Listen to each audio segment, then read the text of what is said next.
Silence has a sound.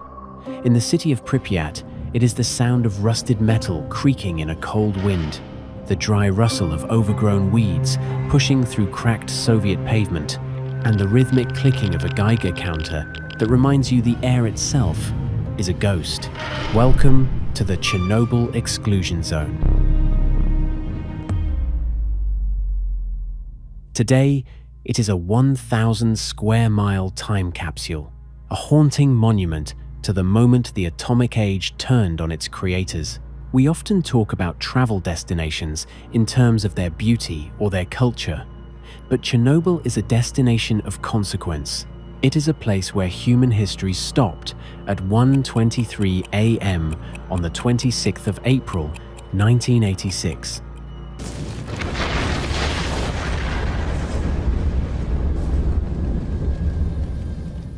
We first have to understand the dream. Before it was a wasteland, Pripyat was the city of the future. Built in 1970, it was a model Soviet city designed specifically for the workers of the Chernobyl nuclear power plant and their families. It was a prestigious place to live. The average age of its residents was only 26. There were schools, Olympic-sized swimming pools, a luxury hotel, and a brand new amusement park. It was the pinnacle of Soviet engineering and social planning, a paradise built on the promise of peaceful atoms. But that promise shattered in the early hours of a spring Saturday. During a botched safety test in Reactor 4, a massive power surge caused a series of explosions that blew the 1,000-ton steel lid off the reactor core. The invisible killer was unleashed. In those first few hours, the residents of Pripyat had no idea they were breathing in their own deaths. Local legend tells of people standing on the bridge of death to watch the beautiful, multicolored fire glowing in the reactor. They didn't know that the shimmering blue light was the air itself, ionizing a sign of lethal radiation levels. The heroism that followed was as immense as the disaster. The liquidators, a group of roughly 600,000 soldiers, miners, and firefighters, were called in to contain the beast. They flew helicopters into the smoke to drop lead and sand. They climbed onto the roof of the adjacent reactor to shovel radioactive graphite by hand, because the robots they sent in literally fried from the radiation. Many of these men knew they were signing their own death warrants, yet they worked to save not just the Soviet Union, but the rest of Europe from a second, even larger explosion. 36 hours after the blast, the announcement finally came over the city's loudspeakers. The evacuation of Pripyat was supposed to be temporary, just 3 days, they were told. Residents were instructed to bring only the essentials. They left their pets, their photos, and their half-eaten breakfasts on the tables. They never returned. Today, walking through Pripyat is a surreal experience. The city is a masterpiece of ruined porn, but it's also a deeply somber museum. In the schools, gas masks cover the floors like a carpet of rubber faces.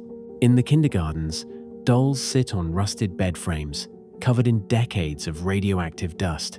The famous Ferris wheel, which was scheduled to open just days after the disaster, stands as a skeletal yellow giant that has never carried a single laughing child. But Chernobyl is not just a story of decay. It is one of the most fascinating ecological case studies in history. In the absence of humans, the exclusion zone has become an accidental wilderness.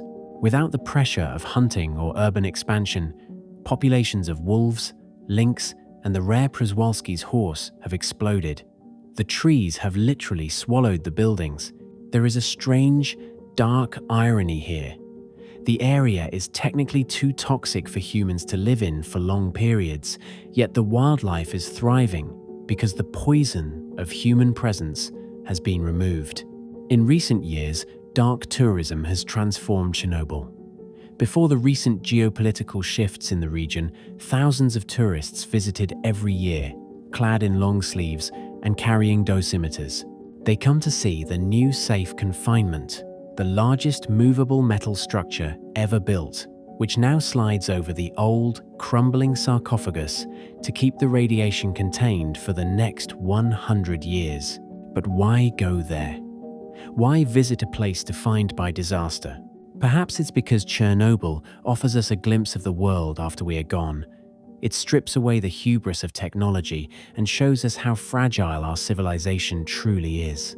It reminds us that our greatest achievements can become our greatest threats in the blink of an eye.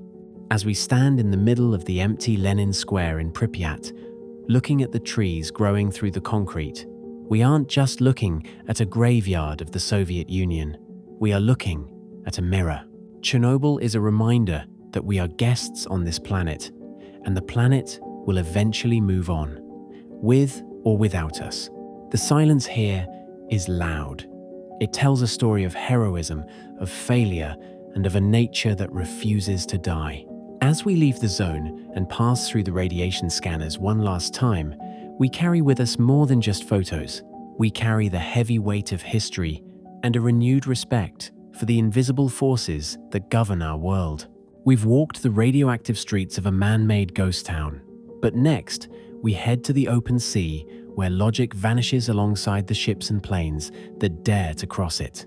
Join me as we navigate the legends and the magnetic anomalies of the world's most infamous stretch of water. Up next, the Bermuda Triangle.